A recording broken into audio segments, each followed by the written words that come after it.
गिबियावनो 1433 बांला जि मायथाइ बिनि गोदान बोसोरनि गाहाम हामलायनाय बयनिसिमबो बावहरदों। उदालगुरि जिल्ला दुलाराय बर' फरायसा आफादा दिनै 13थि जे रंजालि बैसागु फोरबो जोङो फालिदों।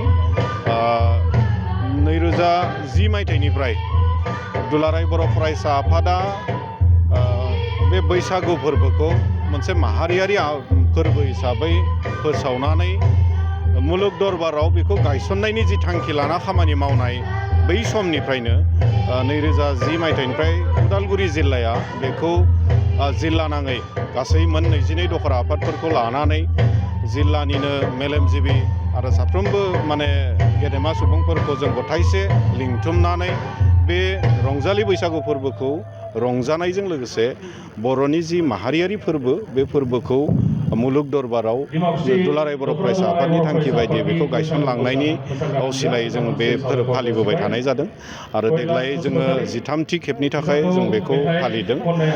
उदालगुरि सहरनिनो जि बिष्णु राभा कृष्टि संघआव जों बेखौ लानाय जादों। जोङो खोब गोजोननाय मोनदों आरो दिनैनि नैबे हाबाफारिनि गेजेरजों नोंथांमोननि मिडियानि जुगेदि साफ्रोमबो जोंनि बर' फिसा आरो लोगोसे उदालगुरि जिल्लायाव बखबास खालामना थानाय मोनफ्रोमबो जाथि जनगोष्ठी साफ्रोमनिसिमबो गोसो गोरबोनि अननाय सिबिनाय आरो गाहाम अनसायनायखौ बावहरदों।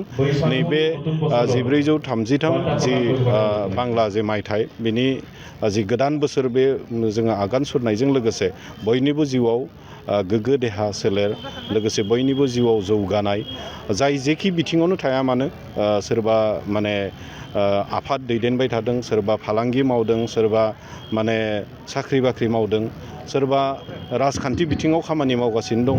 दा गासैबो बिथिङाव थानाय जोंनि फरायसाफोर दङ साफ्रोमनिबो जिउआव जाहाथे जौगानाय लाबोथों आरो साफ्रोमनोबो गोग्गो देहा सोलेरखौ जाहाथे होयो। जोंनि बर' हारिनि जि मोनसे सोनारनानै थानाय जि मोनसे मिथिंगायारि जोंनि खामानि मावनाय बा आबादजों जिहेथु जों बर' हारिया मेक्सिमाम सोनारनानै थायो। जोंनि साफ्रोमबो आबादारिफोरा जाहाथे मोजां बोथोर मोजां सास्त्र देहा मोनथों बेखौनो गसाइनिसिम आर'ज गाबो।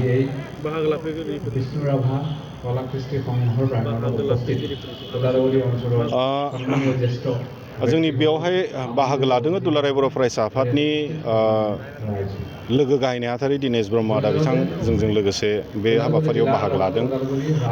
मिरु दुलाराय बर' फरायसा आफादनिनो सासे नेहाथारि आनन्द दैमारि आदा बिथां बाहागो लादों। बर' थुनलाइ आफादनि गाहाय नेहाथारि नीलकान्त गयारि सार बिथां बाहागो लादों।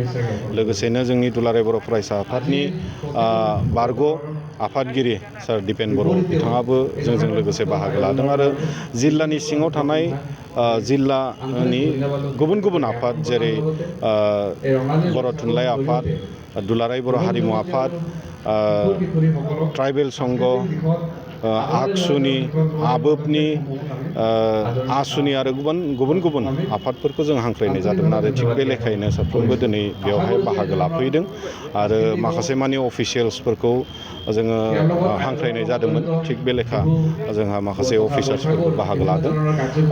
बिथांमोन बयखौबो नोंथांमोननि मिडियानि जुगेदि आं साबायखर बावगोन आरो बिथांमोन बयनिबो जिउआवबो जाहाथे जौगानाय आरो गोग्गो देहा सोलेर आरो मोजां मोनसे सोलिनो हानाय जि अबस्था बेयो जाहाथे फैथों आं बेखौनो मिजिंथिदों आरो दिनैनि हाबाफारिनि गेजेरजों जोंनि उदालगुरिया जिहेथु मोनसे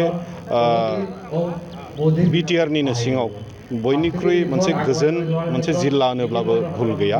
दा बे मोनसे गोजोन आरो खौसेथिया जाहाथे अराय सम थाबाय थायो बेखौनो गसाइनिसिम आर'ज गाबो।